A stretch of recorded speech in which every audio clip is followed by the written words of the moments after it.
The wind was angry that morning.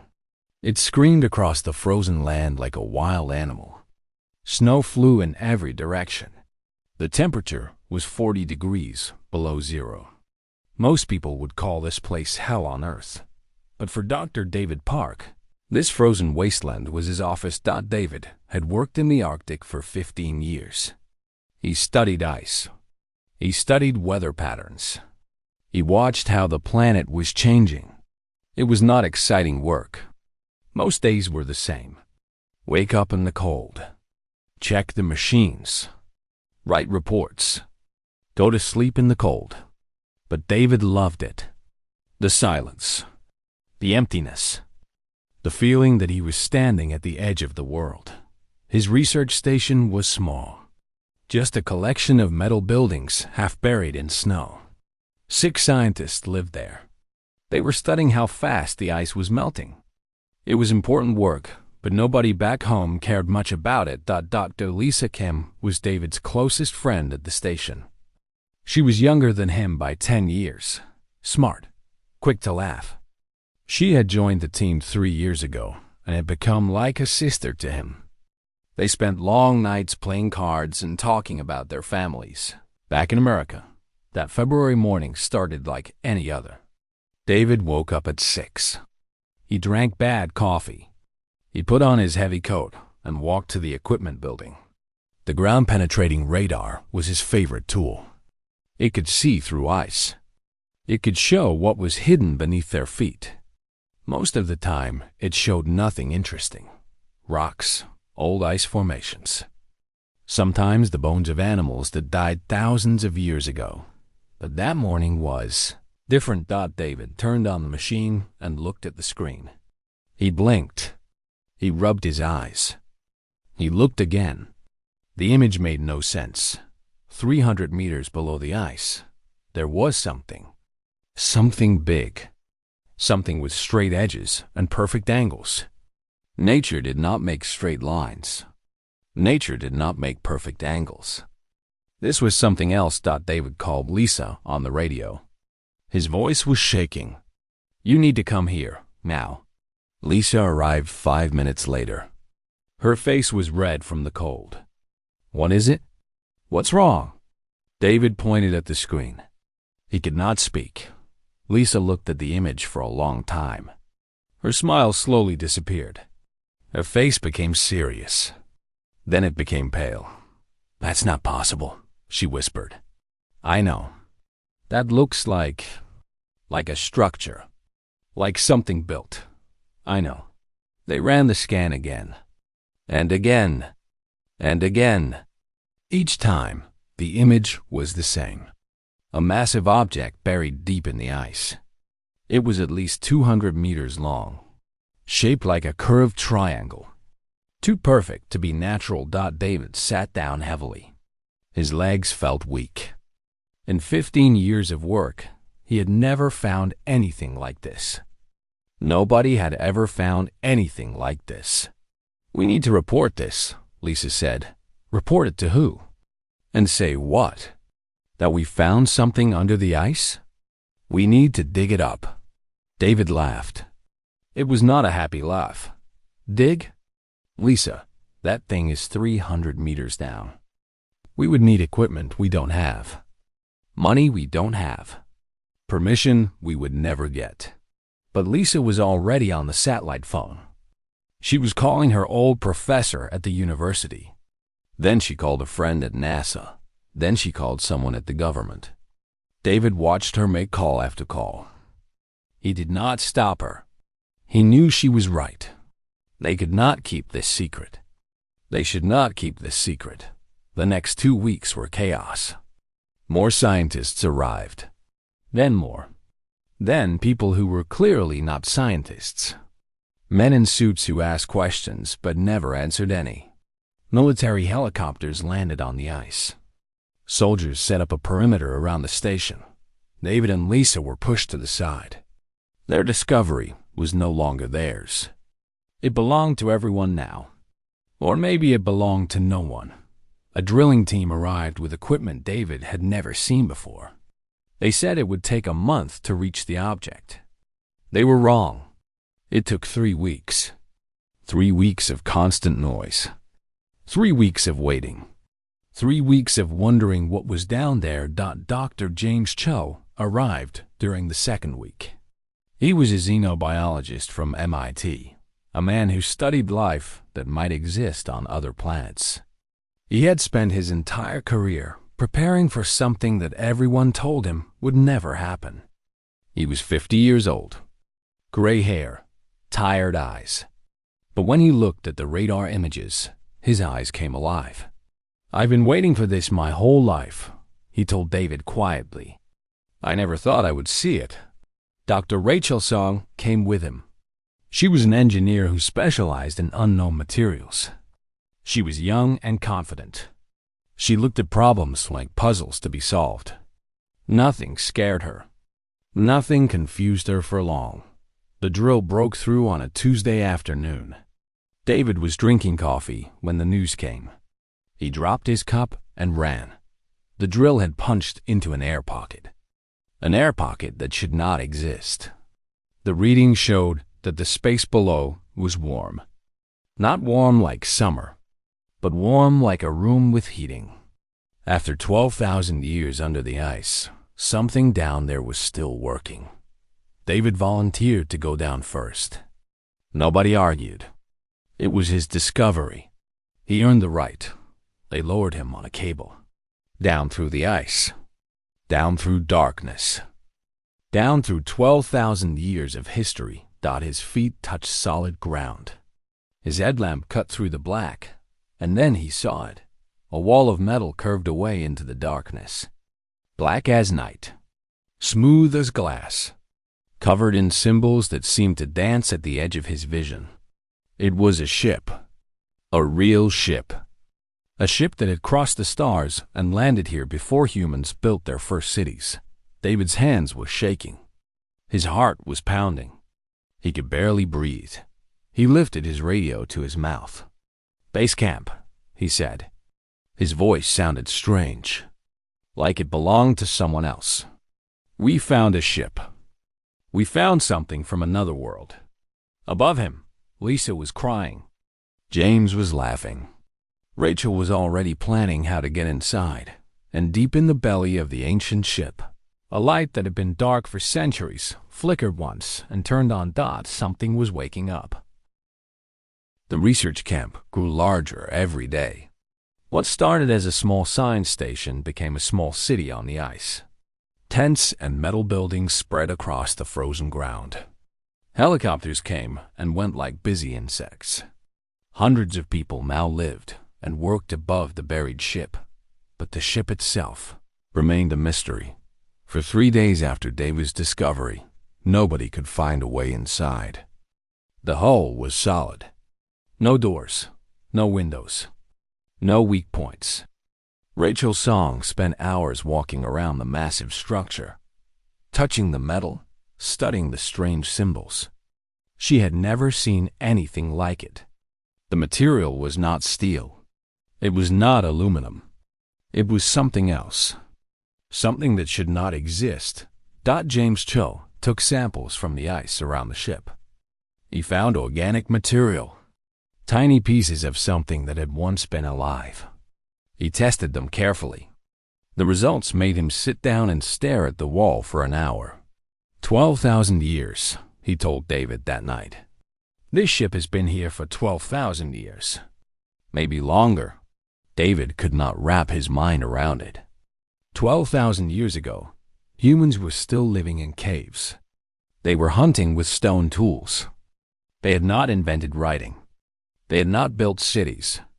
And while his ancestors were struggling to survive, someone from another world had crashed their ship in the Arctic. Why? Where did they come from? What happened to them? The answers were waiting inside, but the ship would not let them in. On the 4th day, Rachel made a breakthrough. She was studying the symbols on the hull when she noticed something. Certain symbols appeared together in patterns, like words in a sentence, like numbers in a code. She photographed every symbol she could find. Then she fed them into a computer program she had written herself. "I think these are instructions," she told the team. "I think they tell us how to open the door." Lisa looked skeptical. "There is no door." "There has to be. We just cannot see it." Rachel spent the next 2 days testing her theory. She touched symbols in different orders. She pressed them in patterns. Nothing worked. The ship remained closed. Then she tried something different. Instead of pressing the symbols, she stood in front of them. Just stood there, waiting. The hull shimmered. Then it split apart like water.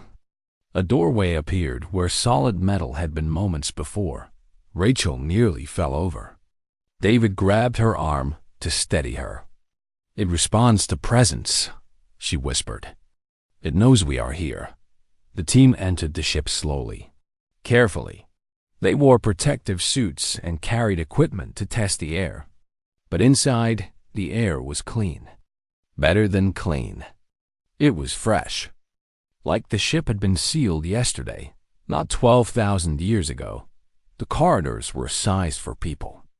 Not exactly human-sized, but close. The builders of this ship had been about the same height as humans. They had walked on 2 legs. They had used their hands to touch controls and open doors. Emergency lights glowed along the floors. Soft amber light that made everything look warm. Power was still running. After all this time, something kept the ship alive. David led the way. His heart was beating fast. Every step took him deeper into the unknown. Every corner could hide something wonderful. Every corner could hide something wonderful. Or something terrible. They found the central chamber after 20 minutes of walking.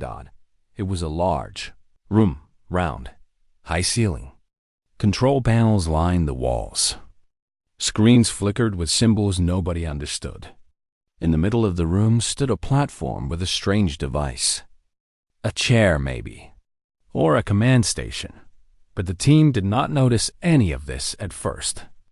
They were too busy looking at the floor. Bodies lay everywhere. They were not human. Their skin was blue-gray. Their faces were sharp and angular. Their fingers were long and thin. But they were shaped like people. 2 arms, 2 legs, 1 head. They wore clothes and carried tools. They had lived and worked in this ship, and they had died here. David counted at least 30 bodies. Some lay near the walls. Some were slumped over control panels. Some lay in the middle of the floor, reaching for something they never found. Burn marks covered the walls. Black scars that spoke of fire and violence. This was not an accident. This was not a crash. Something had attacked these creatures. Something had killed them. Lisa knelt beside one of the bodies. She was a geologist, not a doctor, but she could see the wounds clearly. Holes in the chest. Burns on the skin. These beings had been shot. "These injuries are not old," she said quietly. "I mean, the bodies are preserved. But the wounds, they look recent. Like this happened in the last 100 years. James shook his head.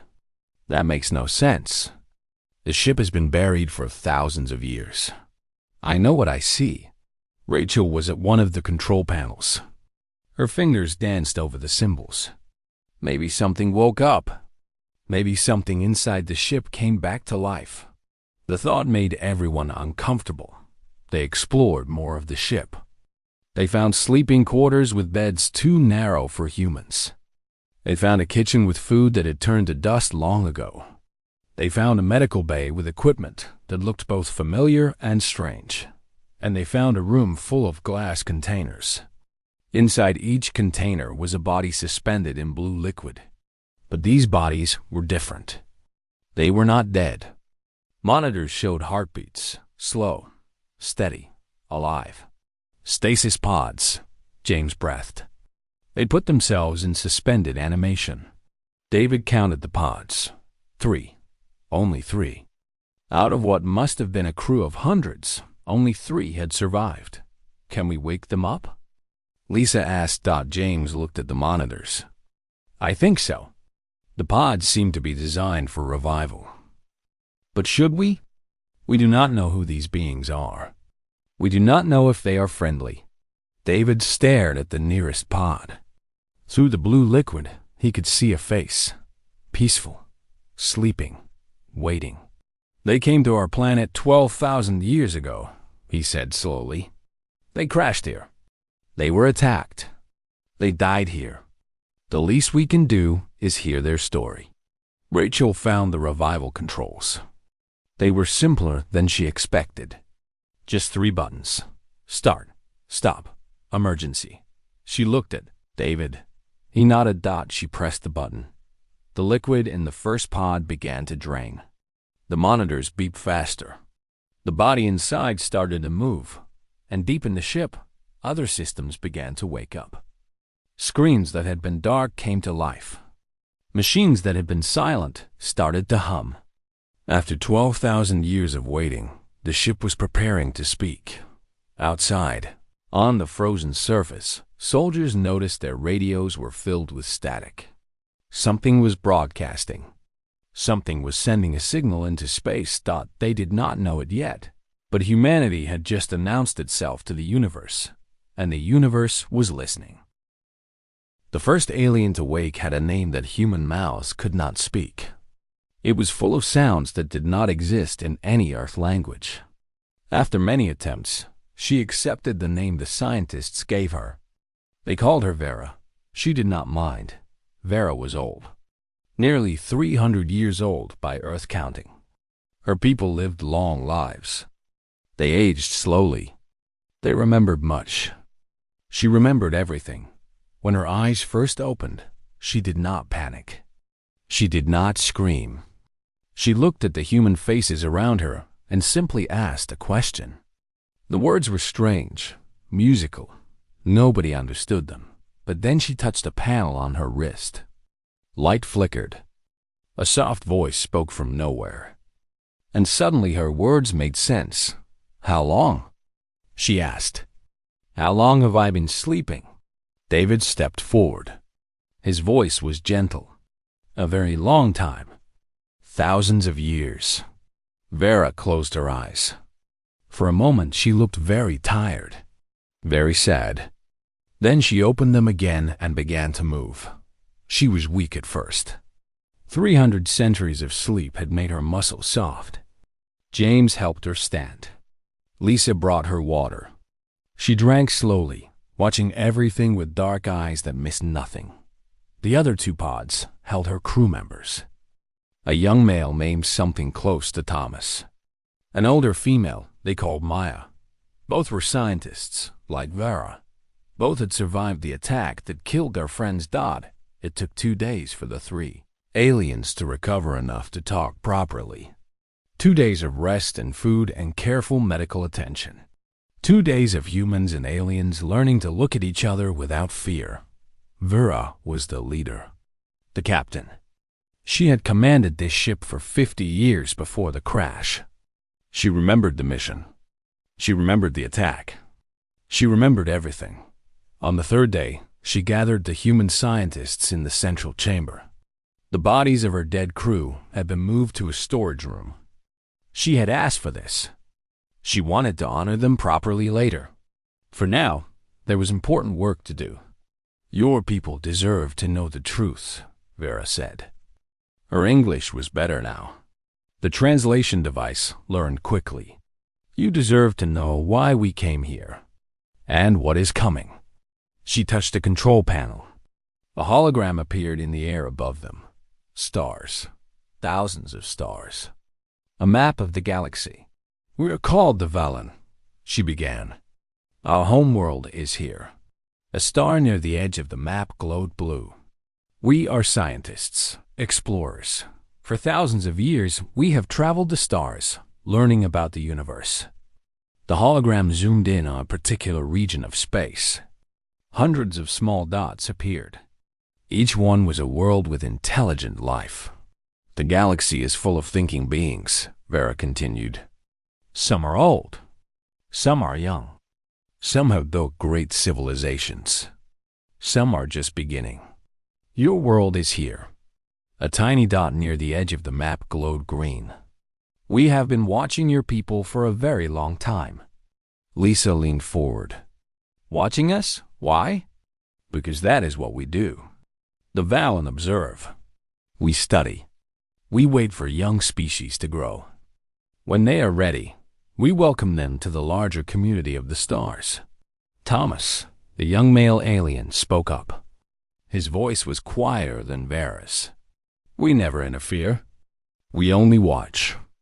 That is our most important rule. David felt a chill run down his spine. But something happened. Something changed. Vera's face grew dark. Yes, something changed. Not with your people. With something else. The hologram shifted. A new shape appeared. Not a star. Not a world. A fleet. Thousands of ships. Dark and angular. Moving through space like a shadow. We call them the Dominion, Vera said. The word sounded like a curse in her mouth. They are conquerors. Destroyers. They sweep through the galaxy, taking what they want. They enslave some species. They destroy others. They show no mercy. They feel no guilt. Maya spoke for the first time. Her voice was heavy with old pain. They destroyed our home world. 2,000 years ago. We are all that remains of the Valen. The room was silent.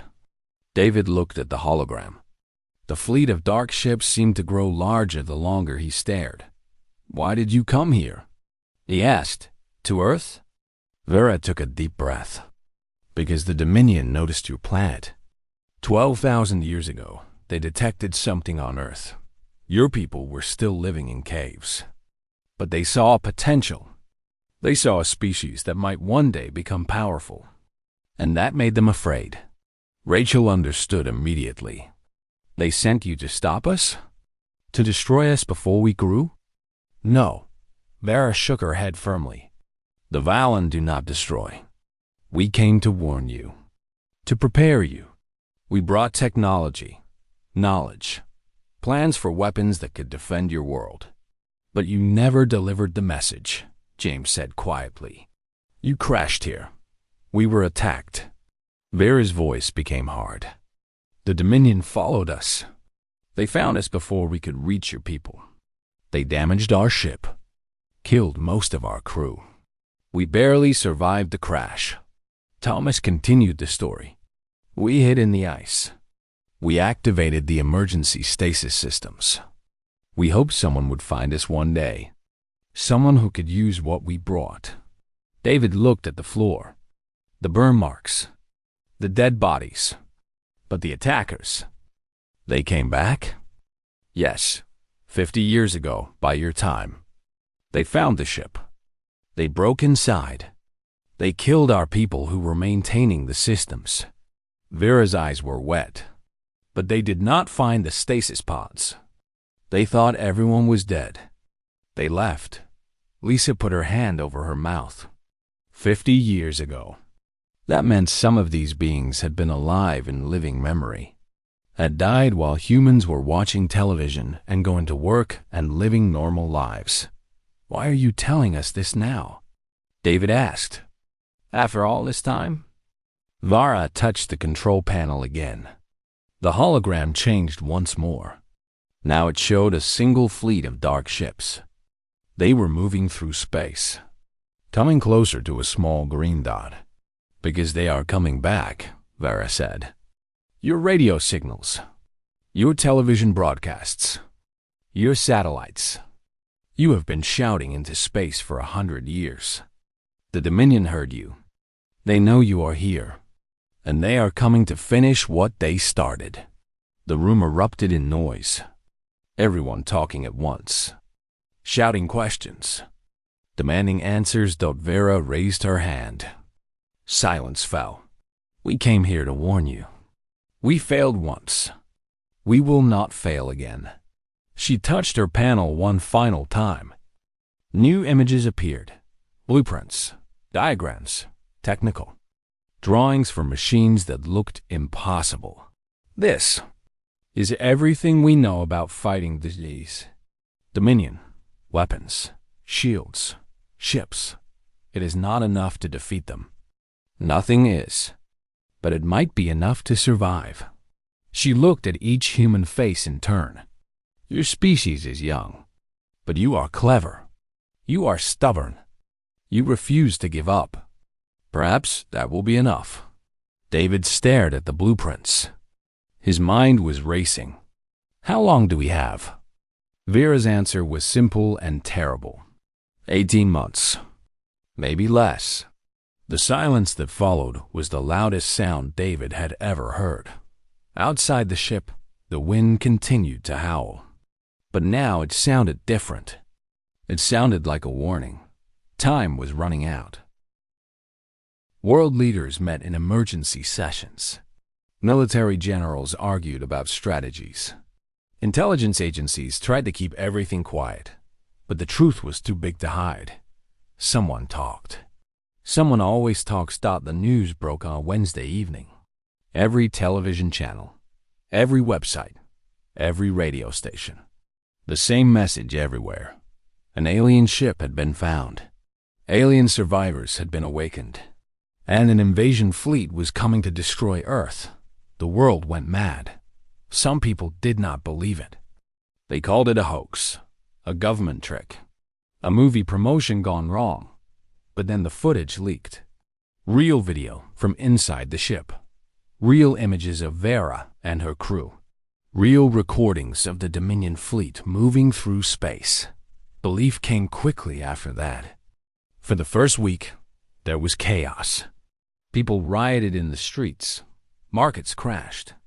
Governments nearly fell. Religious leaders said it was the end of days. Scientists argued about what was real and what was fake. But then something unexpected happened. People started to calm down, not because the danger was gone. The danger was very real. They calmed down because they realized something important. Panic would not save them. Fear would not protect their children. Only action could do that. David watched the change from the research station. He saw news reports of enemies becoming allies. Countries that had been fighting for decades suddenly stopped. What was the point of old arguments when death was coming from the stars? Within a month, a global council was formed.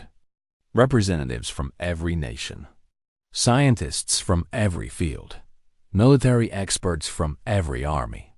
They gathered in New York and made a plan. Dr. David Park was asked to lead the research division. He was not the smartest scientist in the world. He was not the most famous. But he had been there from the beginning. He understood what they were facing. And he worked well with Vera. Lisa Kim joined his team. So did James Cho and Rachel Song. They brought in thousands more. The best minds on Earth. All working together. All racing against time. The Valen blueprints were shared with everyone. Factories around the world began building new machines. Some were weapons. Some were shields. Some were engines for ships that did not exist yet. Rachel took charge of the shield project. The Valen technology used energy fields to block attacks. It was based on principles that human science did not understand. But Rachel did not need to understand it perfectly. She just needed to make it work. She failed the first 100 times. Her prototypes exploded or melted or simply did nothing. Her team worked 20-hour days. They ate at their desks. They slept in their labs. And slowly, they made progress.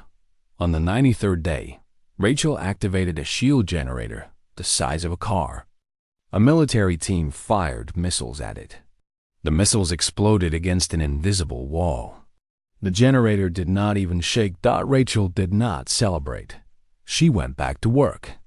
The generator was too big, too slow, too weak. She needed it better, faster. Stronger. David focused on understanding the Dominion. He studied everything Vara could tell him.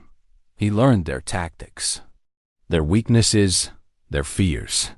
They are confident, Vera explained during one late-night session. They have conquered thousands of worlds.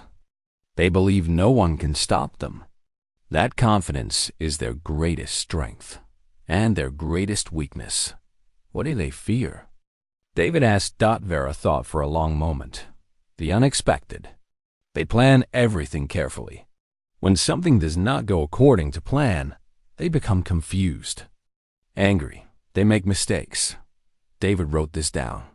It was not much, but it was something. James worked on understanding Valen biology.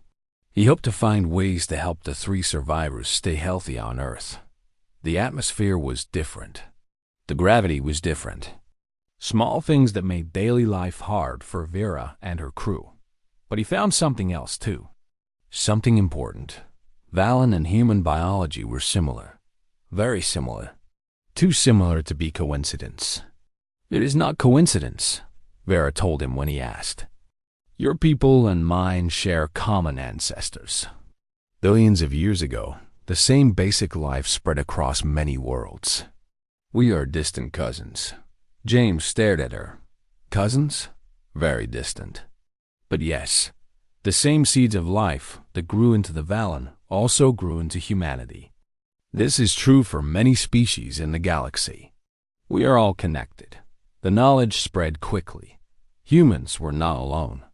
They had never been alone. They were part of a larger family. A family now facing a common enemy. Production increased. Motivation grew. People who had been strangers became teammates. Nations who had been enemies became partners. Ships began to take shape. Not the sleek, elegant vessels of the Valen. These were human ships. Rough and angular and practical. Built for war. The first ship was finished 6 months after the announcement. It was named the UES Defiance. It was not pretty. It was not graceful, but it was strong, and it was fast. And it carried enough weapons to destroy a small moon. Michael Youn was chosen to captain the Defiance. He was young, 32 years old. 2 years ago, he had been flying commercial planes between cities. Now he commanded humanity's first warship. Are you afraid? David asked him on the day of the launch. Michael looked out at the massive ship. Thousands of workers were making final preparations. Millions of people around the world were watching on screens. Yes, he admitted, but I am more afraid of doing nothing. Of waiting for them to come and destroy everything I love. Vera stood nearby. She had become an advisor to the council. Her knowledge was too valuable to waste. But she was not comfortable with the attention. She preferred the quiet work of the lab. Your people surprise me, she told David. The Valen spent centuries building our first starship. You built yours in months. We had help. Your blueprints. Blueprints are just paper. Your people made them real. She paused. When we first came to Earth, we thought you were primitives. Children playing with sticks and stones. We were wrong. David did not know what to say. He watched the Defiance rise slowly from the ground. Engines roared. Fire blazed. The ship climbed into the sky and disappeared into the clouds. Behind it, 12 more ships were being built. More after that, an entire fleet. Humanity was no longer waiting for the storm. They were preparing to meet it. Vera touched David's arm. The Dominion is coming, she said softly. They expect to find frightened prey. Instead, they will find something else. What? Vera smiled. It was the first time David had seen her smile. They will find humans. And may the stars help them when they do. Across the world, factories hummed. Scientists worked. Soldiers trained. Every person on Earth was part of the effort now. Different languages. Different beliefs. Different histories. But one goal. Survival. And when the Dominion finally arrived, they would learn what that word meant to the human race. David was eating breakfast when the alarm sounded. He dropped his fork and ran to the command center. Screens covered every wall. Each one showed the same thing. Dark shapes emerging from the edge of the solar system. Hundreds of them. Maybe thousands. How many? he asked. The officer next to him was pale. 3,000 ships. Maybe more. They are still arriving. David felt his stomach turn to ice. Humanity had built 47 ships in 18 months. 47 against 3,000. The math was not good, but no one ran. No one gave up. The fleet moved into position. Michael Youn stood on the bridge of the Defiance. His crew worked silently around him. Every person knew their job. Every person was ready. Vera stood beside him. She had asked to be there. She wanted to see this. After 300 years of running and hiding, she wanted to watch the Dominion face something they did not expect. "They are hailing us," the communications officer reported. "They are demanding our surrender." Michael nodded slowly. "Put them on screen." The main viewer flickered. A face appeared.